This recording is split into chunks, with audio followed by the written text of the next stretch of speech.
Boa noite. Abram suas Bíblias no livro de Provérbios, capítulo 2.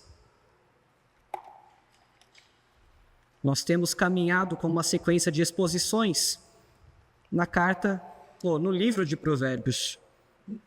E só antes de iniciar este sermão, não sei se você sabe, mas na igreja nós temos um canal do YouTube e o reverendo Igor tem feito a exposição da carta de 2 Coríntios. Vocês já sabem quantos sermões já foram pregados em 2 Coríntios? 19 sermões. Muita coisa. Então você pode ter acesso a isso no canal e ouvir novamente as exposições. Passemos então à leitura da palavra de Deus. Provérbios, capítulo 2, faremos a leitura do capítulo inteiro. Diz assim a palavra do Senhor: Filho meu, se aceitares as minhas palavras e esconderes contigo os meus mandamentos, para as fazeres atento à sabedoria ao teu ouvido e para inclinares o coração ao entendimento, e se clamares por inteligência e por entendimento alçares a voz, se buscares a sabedoria como a prata e como a tesouros escondidos a procurares, então entenderás o temor do Senhor e acharás um conhecimento de Deus. Porque o Senhor dá a sabedoria e da sua boca vem a inteligência e o entendimento. Ele reserva a verdadeira sabedoria para os retos. É escudo para os que caminham na sinceridade. Guarda as veredas do juízo e conserva o caminho dos seus santos. Então entenderás a justiça, juízo e equidade, todas as boas veredas. Porquanto a sabedoria entrará no teu coração, e o conhecimento será agradável à tua alma. O bom siso te guardará, e a inteligência conservará, para te livrar do caminho do mal, e do homem que diz coisas perversas, dos que deixam as veredas da retidão para andarem pelos caminhos das trevas, que se alegram de fazer o mal, folgam com as perversidades dos maus, seguem veredas tortuosas e se desviam nos seus caminhos, para te livrar da mulher adúltera, da estrangeira que lisonjeia com palavras, a qual deixa o amigo da sua mocidade e se esquece da aliança do seu Deus. Porque a sua casa se inclina para a morte, e as suas veredas para o reino das sombras da morte. Todos os que se dirigem a essa mulher não voltarão e não atinarão com as veredas da vida. Assim andarás pelo caminho dos homens de bem, e guardarás as veredas dos justos, porque os retos habitarão na terra, e os íntegros permanecerão nela. Mas os perversos serão eliminados da terra, e os aleivosos serão dela desarraigados. Oremos. Pai Santo, a tua palavra foi lida e agora será explicada para o teu povo. Por isso, pedimos que neste momento conceda-nos o teu Espírito, dando-nos o coração apropriado para ouvir a tua palavra e para expor a tua palavra. Conduza-nos, ó Pai. Assim te pedimos em nome de Cristo, nosso Senhor e Redentor. Amém. Meus irmãos, imagine um pai ensinando o filho a atravessar uma estrada perigosa pela primeira vez. Ele não grita, ele tem a postura não ameaçadora. Ele se abaixa e fala com o filho, segurando a mão do filho atentamente, e diz: olha para mim, escuta, eu vou te dizer como você deve atravessar em segurança. Com cuidado. Se você ouvir a minha instrução atentamente, você chegará ao outro lado com segurança. O pai conhece o movimento dos carros. O pai, ele conhece os perigos que envolve atravessar uma estrada perigosa. Mas se o filho não ouvir, não é aqui a questão de pecado ou não, mas sim de chegar em segurança, de tomar a atitude correta para evitar o perigo. Se o filho escuta, atravessa em segurança. Se ele ignora a voz do pai, não é apenas desobediência, mas sim a exposição ao perigo. Assim também é o coração de um pai que instrui. Cada palavra que ele dirige ao seu filho é um ato de cuidado, um ato de zelo, tentativa de poupá-lo do sofrimento, de orientá-lo, de conduzi-lo para um caminho de segurança. É um ato de amor, é um apelo para viver. De modo semelhante, assim, este texto de Provérbios. O pai age no livro de Provérbios de uma maneira caridosa, tentando instruir o seu filho. E neste momento, neste capítulo, ele escreve um grande poema para o filho. Um poema que servirá de contexto, de pano de fundo literário para os próximos capítulos, do capítulo 3 até o 7.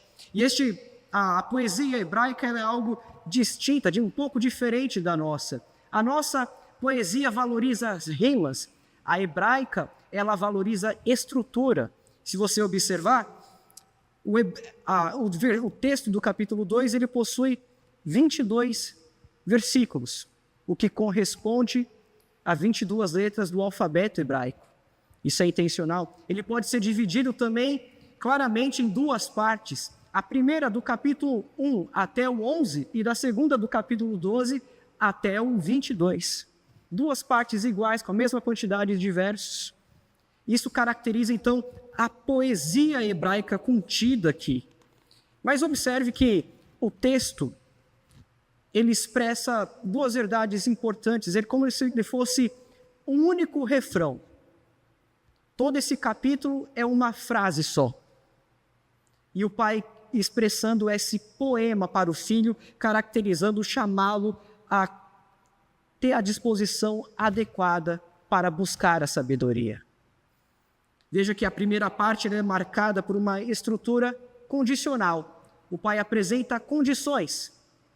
Na segunda parte, o pai apresenta as finalidades de se buscar a sabedoria. Então, toda a estrutura poética deste capítulo, ela serve de contexto para a chamada do pai, para despertar no filho o desejo, a disposição adequada para se buscar a sabedoria. Então, o objetivo do poema é despertar no filho uma obediência ativa, não uma obediência cega. Não é chamado uma imitação. Filho meu, imite os meus caminhos. Não, filho meu, ouça minhas palavras que direcionam para a sabedoria. Então, por isso, o tema da exposição nesta noite é a proposta do pai. A proposta do pai ao filho. Se você aceitares a sabedoria, o pai diz o seguinte: ela restaurará, em primeiro lugar, o teu relacionamento com Deus. Perceba, do verso 1 ao verso 8, o texto começa com um vocativo, filho meu, indicando que agora não é mais a sabedoria, como nós vimos na última exposição, que falava. Agora quem fala é o pai. Já muda o ato discursivo. Agora é o pai quem se dirige ao filho. E o pai tem uma abordagem diferente. Se a sabedoria grita, o pai ele fala de uma maneira caridosa, afetuosa, e ele escreve um poema para o filho, para convidá-lo a aceitar a sua proposta. E é interessante a maneira como o pai oferece isso. Ele oferece a sabedoria através de estruturas condicionais. Observe o verso de número 1. Filho meu, se aceitares as minhas palavras, e ainda diz no verso 3, se clamares por inteligência, e no verso 4, se buscare a sabedoria, o pai propõe condições para o filho, para que ele busque. Ele constrói essa série de condições que visa trabalhar a disposição do filho. Veja, se aceitares as minhas palavras e esconderes contigo os meus mandamentos. Então esse aceitar e esconder significa disposição. Eu ter a disposição para guardar essas palavras, para aceitar a instrução que me conduz à sabedoria. Então ele apresenta essa disposição diante de nós. E ainda observe que quando estamos com um coração fechado e você tenta aconselhar essa pessoa que está com o coração fechado, ela vai escutar as suas palavras, mas ela não vai guardar no teu coração. É meio perda de tempo. Então o pai não quer que você apenas escute, mas que você tenha a disposição de guardar essas palavras. Ele quer que seja um ato intencional seu. não é apenas uma mera obediência. Ele quer que você tenha o desejo por buscar a sabedoria. Ele quer que você tenha a disposição adequada para buscar a sabedoria. Então, se você aceitá-la, ele apresenta essas condições.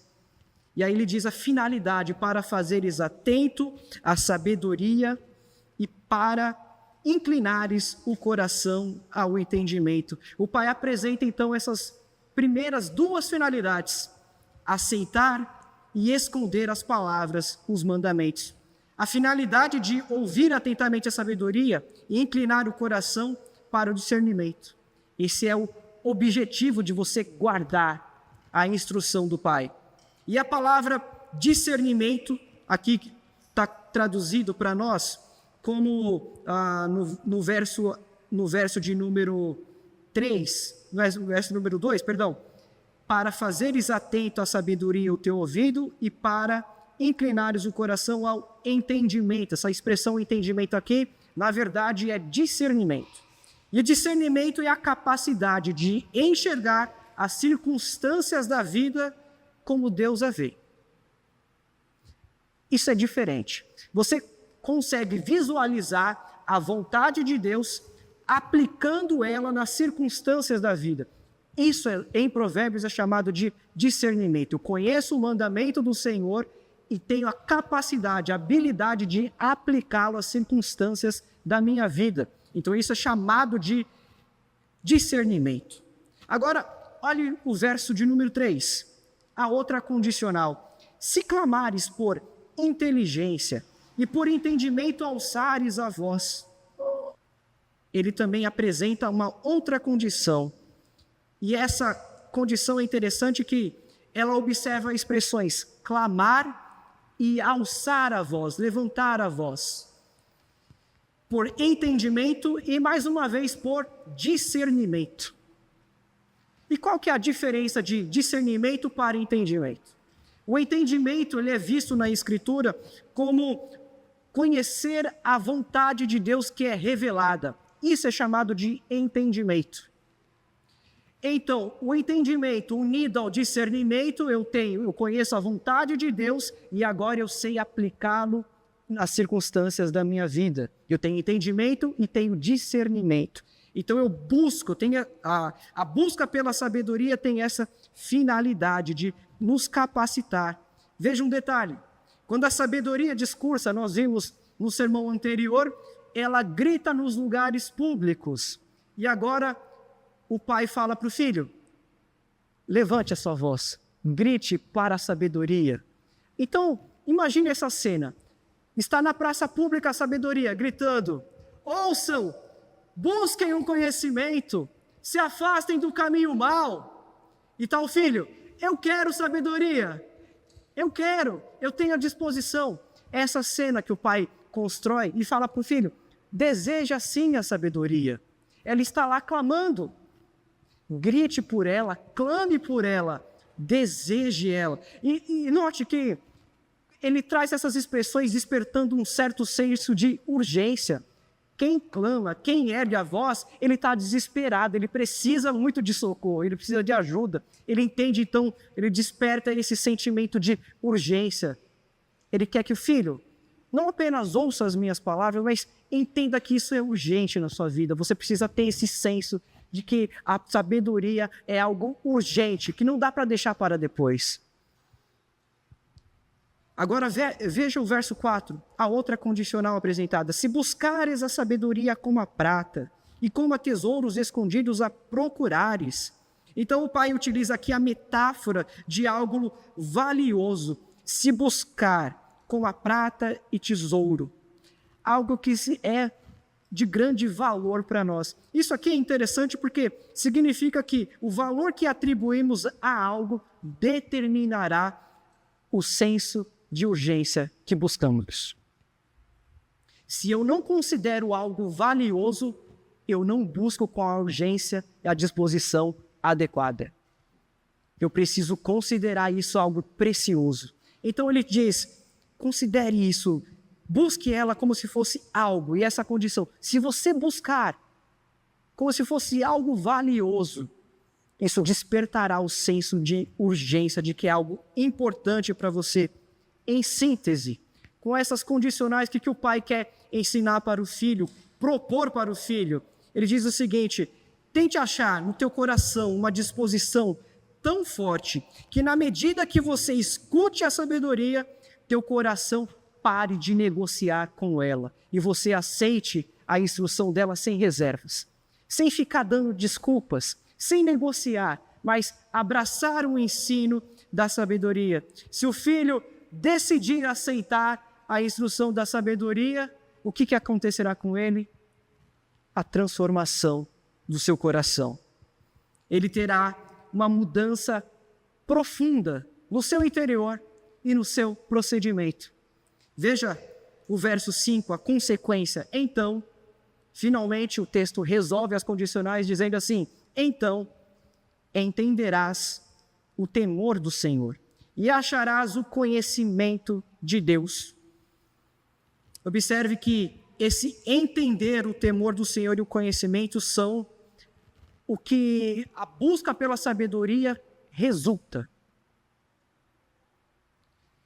Ao contrário de qualquer perspectiva, eu vou buscar a sabedoria para ser próspero, para ser rico, para adquirir bens. E, na verdade, o pai convida o filho para se relacionar com Deus. Busque a sabedoria e você encontrará alguém, Deus. E você conhecerá o temor do Senhor, conhecerá a Deus. E aqui, de fato, é a disposição de conhecer o Senhor, de andar com Ele, de viver com Ele. Essa finalidade, o objetivo do Pai não é fazer com que o filho ande exatamente como Ele, mas sim de treinar o seu coração para ouvir a sabedoria, para aceitar o ensino correto, para encontrar o Senhor, para amar o Senhor. Essa é a disposição trazida, então, para o pai. Essa é a primeira proposta que o pai faz. Por isso, a sabedoria restaura o relacionamento com Deus. Só existe uma maneira de você ter uma relação com Deus, e é por meio da sabedoria. Já explicamos que o temor do Senhor é essa capacidade de se desviar do mal. Você percebe o perigo e você tem a habilidade de desviar-se do mal. Você cria estratégias para se desviar do mal. Por quê? Porque você tem em consideração que você está diante de Deus. Você tem aquela vida corandel, vida diante de Deus. Por que então buscar por sabedoria, no fim se traduz por uma busca pelo Senhor? Versos 6 a 8, ele explica: porque o Senhor dá a sabedoria e da sua boca vem a inteligência e o entendimento. Ele reserva a verdadeira sabedoria para os retos, é escudo para os que caminham na sinceridade, guarda as veredas do juízo e conserva o caminho dos seus santos. O Senhor dá a sabedoria, da sua boca procede o entendimento e discernimento, e ele reserva o conhecimento para os retos e protege aqueles que são o seu, aqueles que andam em integridade. Ele preserva ainda do juízo.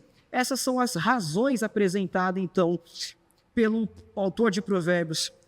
Isso se traduz para nós em um caminho de sabedoria. Ser sábio tem a ver com quem nos relacionamos, não com a quantidade de informações que eu adquiro ou absorvo.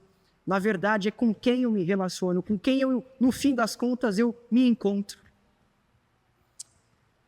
Veja, filhos, essas condicionais nos levam a pensar se estamos buscando a sabedoria com a disposição correta. Isso provavelmente deve fazê-lo avaliar se no teu coração você tem buscado a sabedoria com as motivações adequadas, com as motivações corretas. E se há algo dentro do teu coração com uma disposição inadequada, isso é chamado de tolice. O texto nos chama, abandone isso. Tenha a disposição adequada para alcançar a sabedoria. Abandone a tolice, porque você encontrará o Senhor.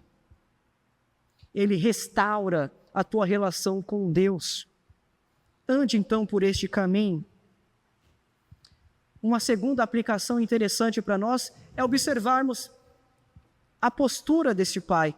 Ele escreve um poema para o seu filho. A disposição dele é tanta de querer convencê-lo a andar nos caminhos do Senhor, a buscar a sabedoria, é tão grande que ele escreve até um poema para tentar persuadir o seu filho. Meus irmãos, a tarefa de educar nossos filhos é algo crucial. Quando Deus criou o ser humano, Ele legou-nos a tarefa de multiplicarmos, espalharmos a imagem de Deus, de nós sermos famílias dEle. Certamente é uma grande responsabilidade educar alguém, e você precisa ter a disposição correta para isso também. Você precisa entender corretamente essa sua relação. Não tem como você passar a vida educando, ensinando o teu filho, sem querer conduzi-lo ao Senhor. Observe que o texto expressa esse sentimento do pai para com o filho de cuidado. Ele quer conduzir o filho para o Senhor. E é impressionante que aqui, entre nós, na comunidade da Vila Prudente, tem pais que se omitem de trazer sequer o filho na escola dominical. Pais, parem de conduzir os seus filhos para o inferno. Conduza-os ao Senhor. Essa é a disposição adequada. O objetivo da sua vida ao educar seus filhos não é torná-los pessoas ricas, prósperas, é amar a Deus neste mundo, a serem imagens de Deus, a serem aperfeiçoados em retidão, a terem vida de integridade diante do Senhor. Essa é a disposição adequada. Essa é a disposição desse pai. Filho, eu quero que você encontre o Senhor. Eu quero que você ame o Senhor, que você o conheça, se relacione com Ele. Esse é o sentimento adequado. Essa é a disposição adequada que você deve levar na educação dos seus filhos. Conduza-os para o Senhor. Irmãos, se porventura você se sente perdido e tem dúvidas do tipo de relacionamento que você tem tido com Deus, ouça a orientação deste pai. Busque a sabedoria. Não tem erro, você encontrará o Senhor. Este é o resultado de toda a incerteza que a vida traz e coloca diante da gente. Diante de todas as circunstâncias de pecado que experimentamos, dúvidas, poxa, será que eu sou crente? Eu cometi essa falta de novo. Confia no caminho proposto, persiga a sabedoria e você encontrará o Senhor. Você entenderá, você achará o Senhor. Então tenhamos essa disposição adequada de coração para trilharmos o caminho da sabedoria. Essa é a primeira proposta feita pelo Pai. Em segundo lugar, se aceitares a sabedoria, ela formará o teu caráter justo e íntegro. Observe os versos de número 9 a 11. No verso de número 9, o Pai apresenta a segunda conclusão das condições apresentadas anteriormente. Diz assim: então, mais uma vez, entenderás justiça, juízo e equidade, todas as boas veredas. É apresentado diante de nós esta conclusão. Agora você entenderá justiça, juízo e equidade. Que na linguagem do Antigo Testamento, essas três palavras, justiça, juízo e equidade, se traduzem como uma consciência justa, uma consciência disposta a amar a Deus, a viver em integridade, a viver uma vida de retidão. Note ainda que é colocado, além disso, desse desejo por retidão e integridade, você entenderás as boas veredas, que é sensibilidade moral. Quando a gente coloca de sensibilidade moral, é você ter o senso de que cada decisão que você toma, você vai levar em consideração. Será que isso afeta a minha vida de integridade, a minha moral? Essa percepção, é esse cuidado que, buscando a sabedoria, você adquirirá. Então, no verso 10, ele apresenta, portanto, a sabedoria entrará no teu coração e o conhecimento será agradável à tua alma. Perceba, uma ação interior, ela entrará no teu coração, ela modificará o teu coração, ela transformará este teu coração. Aqui apresenta a razão dessa sensibilidade moral. Você se preocupa com o seu coração diante de Deus. Você tem zelo, cuidado com aquilo que pode atingir o teu coração. É esse tipo de capacidade que a sabedoria nos transforma. Além disso, verso 11.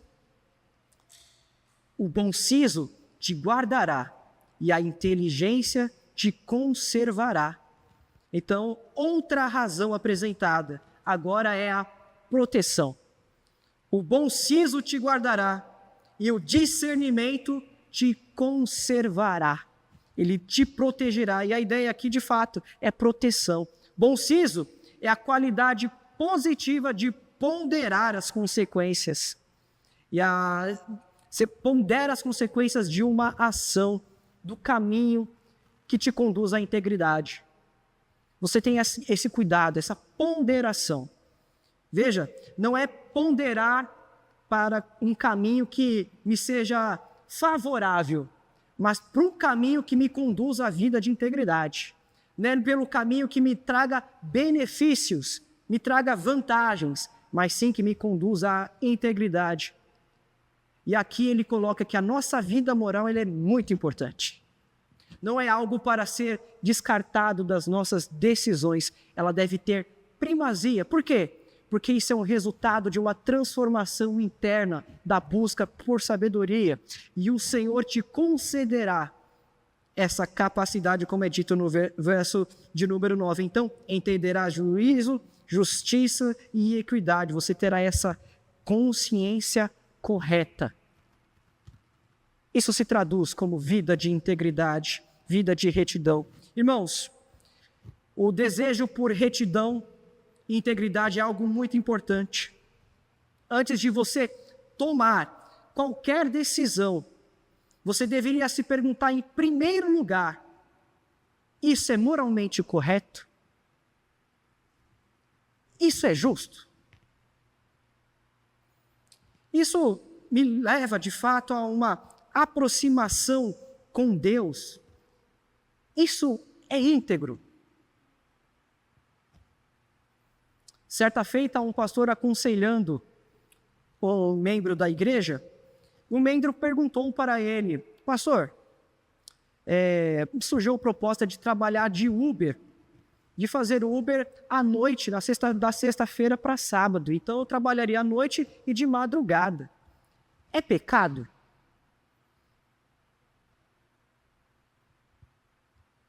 Então o pastor olha para ele e diz assim: essa não é a pergunta adequada. Se uma coisa é pecado, é simplista demais. Não é lidar com a circunstância da maneira devida. Então o pastor disse para este membro: olha, antes você me relatou sobre a sua vida. Antes de se converter, você teve problemas com bebidas, problemas com imoralidade sexual, envolvimento com prostituição. E você abandonou isso depois da conversão. E você sabe que o horário que você procura fazer esse trajeto, esse trabalho, é aonde essas coisas estão às claras, ofertadas no maior do seu momento. A pergunta correta é: isso afetará a sua integridade, a tua moral? Isso te conduzirá ao pecado? Não é se é pecado ou não. mas perceber corretamente o que de fato nos conduz ao erro, aquilo que compromete a nossa moral, a nossa vida diante do Senhor, aquilo que impede de eu caminhar em integridade. Você tem que ter essa habilidade, essa malícia. Será que eu tenho condições, naquele momento, nessa circunstância da minha vida, de trabalhar neste horário, entendendo que este horário é onde ocorre a maior tipo de ofertas desse tipo de coisa, de tentações? Essa é a preocupação com a vida moral. Então a pergunta correta é: o que te importa mais? A tua vida de integridade, uma moral correta ou ganhar mais dinheiro? É esse discernimento, é esse entendimento que é colocado diante de nós. Irmãos, saber se algo é pecado ou não é simplista demais, não é suficiente. É tolice. É não olhar a circunstância pelo prisma correto e adequado.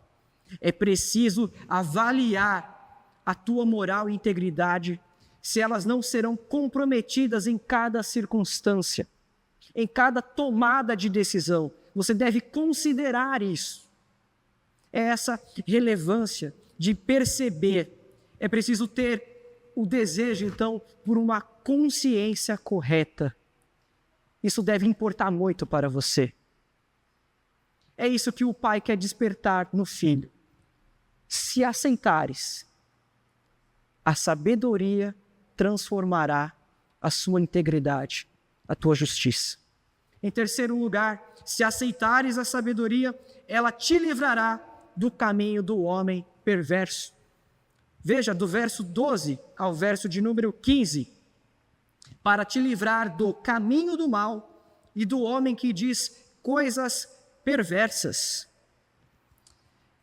Nesta parte, o Pai amplia a ideia do que a sabedoria pode te proteger. E ele apresenta, então, que a finalidade da proteção da sabedoria é livrá-lo do homem perverso, do caminho mau. Note um detalhe. Nos versos 12 e 13, o filho será protegido com aquilo que Deus dará nos versos 6 e 8. Diz assim o verso 12: para livrá-lo do caminho do mal e do homem que diz coisas perversas, dos que deixam as veredas da retidão para andarem em caminhos de trevas. Observe o verso 6. Porque o Senhor dá sabedoria e da sua boca vem a inteligência e o entendimento. Ele reserva a verdadeira sabedoria para os retos e é escudo para os que caminham na sinceridade. A ideia de caminho, ele vai te proteger neste caminho, contrapondo a ideia do caminho dos homens maus. Ele o protegerá disso, ele o livrará do caminho dos homens maus. E ainda observe que o texto faz um outro paralelo nos versos 14 e verso 15, que dos que se alegram de fazer o mal, folgam com a perversidade dos maus e seguem as veredas tortuosas. Ou seja, ele fala daquilo que está, da alegria, do desejo interno que os homens maus têm e que você, buscando a sabedoria, no verso 11 e no verso 10, o 11, Deus, como resultado da busca dele, ele diz que, portanto, a sabedoria entrará no teu coração. Você não se alegrará do mau caminho. É o contrário.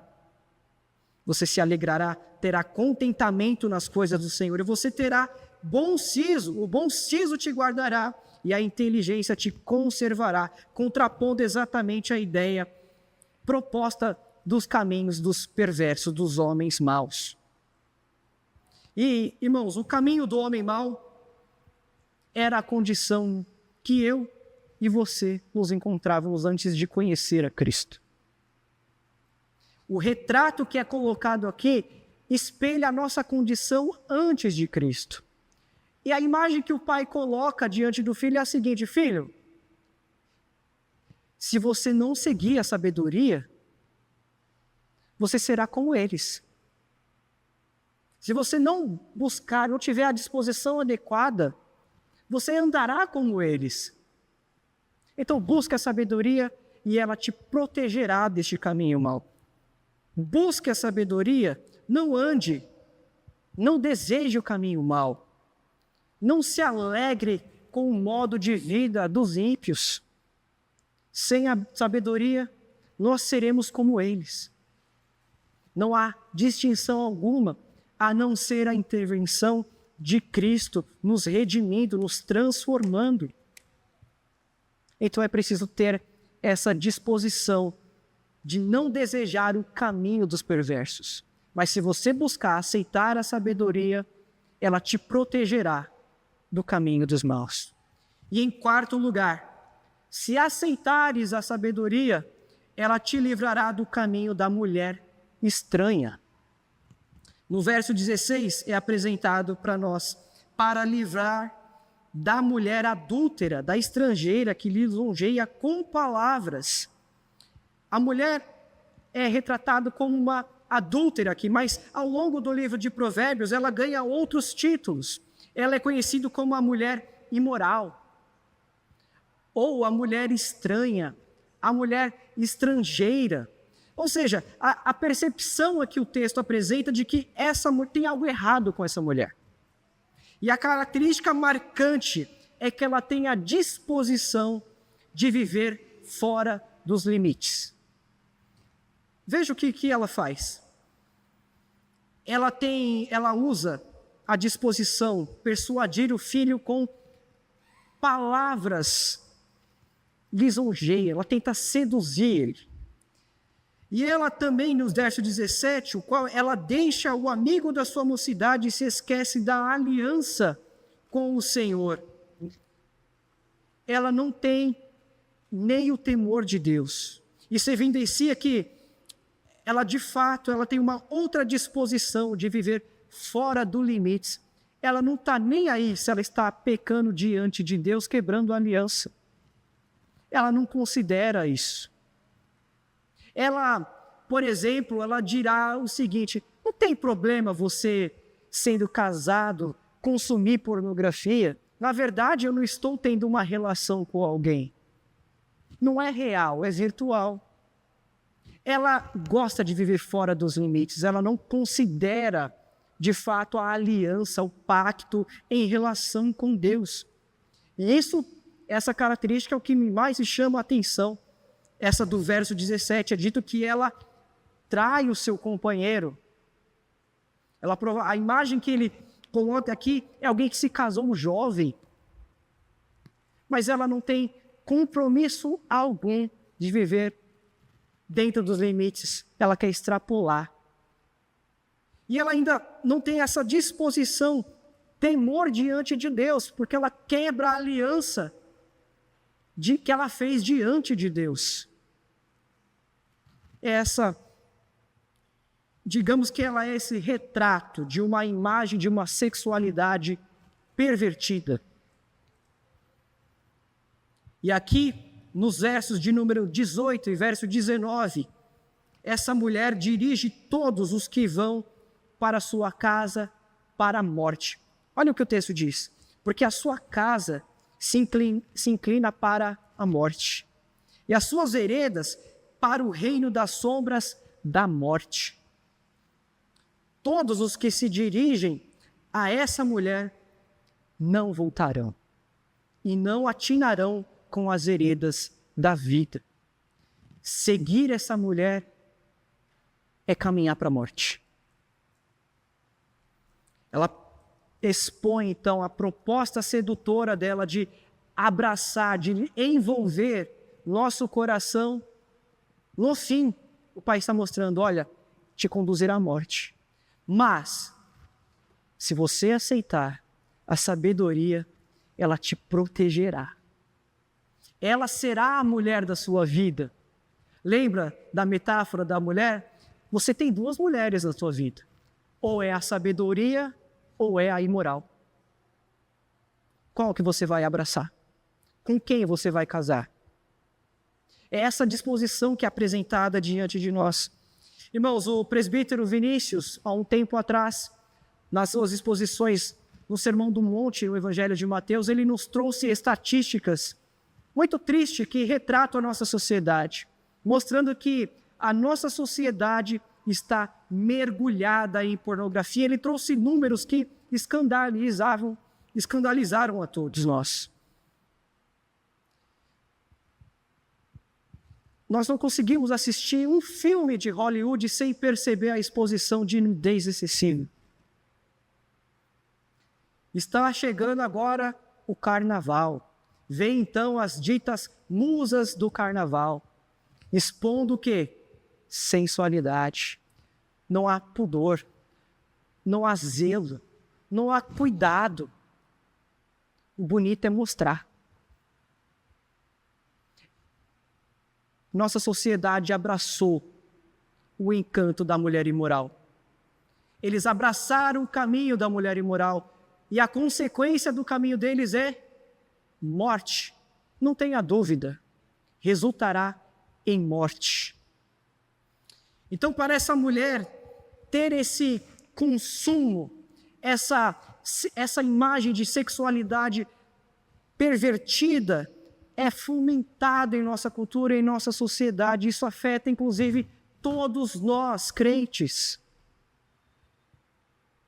Mas se você tiver a disposição adequada para abraçar a sabedoria, ela te livrará dessa mulher. Ela o livrará da mulher imoral. Ela te livrará de você ter uma sexualidade pervertida no seu casamento, nas suas relações com o próximo, na maneira das imagens que você posta em suas redes sociais. Não adianta postar "o Senhor é o meu pastor" nas redes sociais com foto de biquíni expondo toda a sua nudez. Não é a disposição adequada. Não é o sentimento adequado que o Pai chama. Ele fala, se livre desse caminho, tenha a disposição adequada para andar na sabedoria. Se você aceitar, ela te livrará da mulher imoral. E em quinto lugar, meus irmãos, se aceitar a sabedoria, ela te conduzirá à herança dos justos na terra.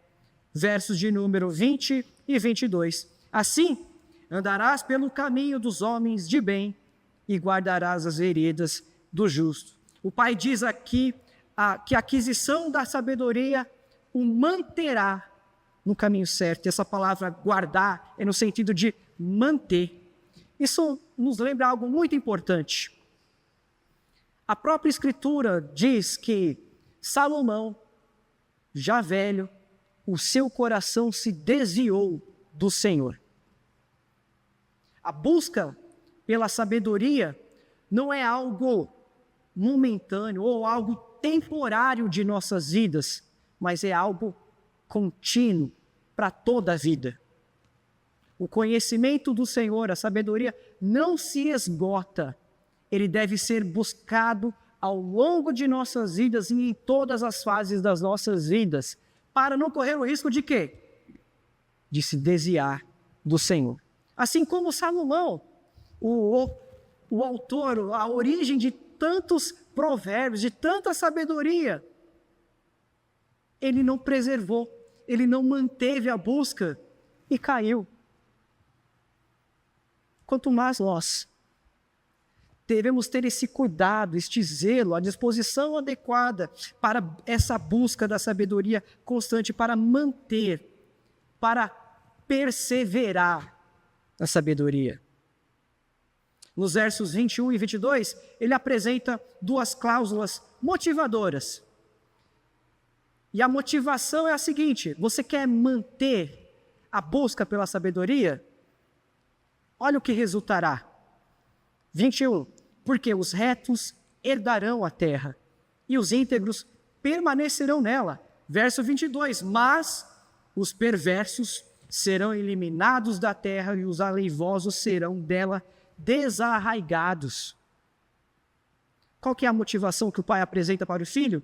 Olha, se você manter neste caminho, se você perseverar nessa busca por sabedoria, você herdará a terra. E aqui não é um tom de promessa. Claro que a promessa de vida eterna, ela é exposta em outras partes das Escrituras, mas na teologia sapiencial de sabedoria, ela se coloca como resultado, não como uma promessa. O resultado de você andar buscando a sabedoria é que você herdará a terra. O contrário é que você será expulso da terra, a condenação eterna. É essa causa e consequência, essa relação de causa e consequência que ele expõe. E diante de nós, meus irmãos, isso deve ser considerado algo precioso. A sabedoria o conduzirá a uma herança.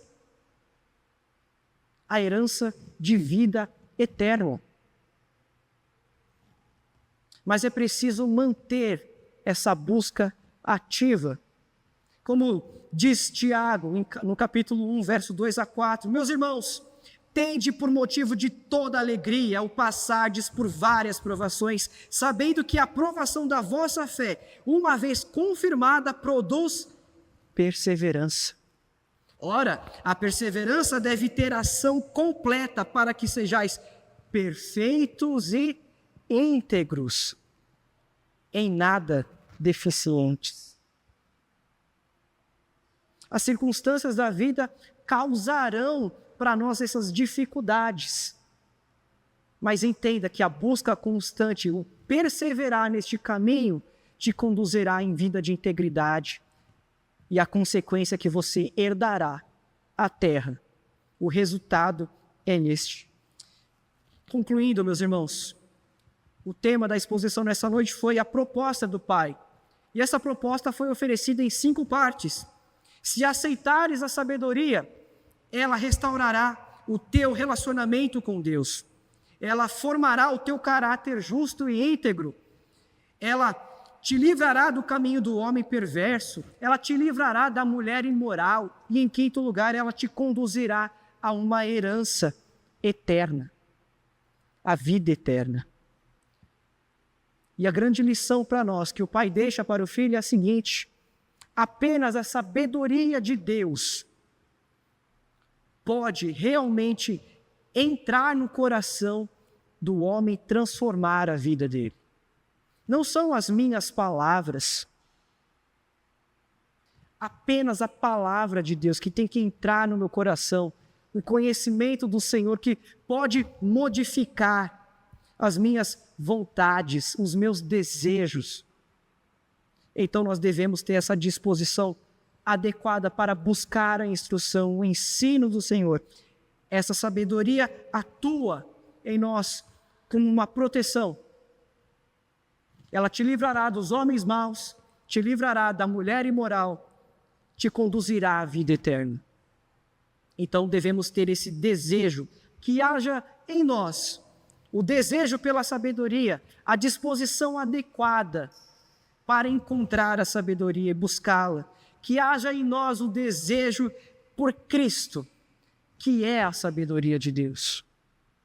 Que haja em nós a disposição correta para segui-lo, de tomarmos a nossa cruz e andar nos seus caminhos. Porque desta forma encontraremos a fonte de tudo isso, que é o nosso Pai celeste, o Pai de nosso Senhor Jesus. Que haja então em nós essa disposição por buscar a sabedoria. Amém.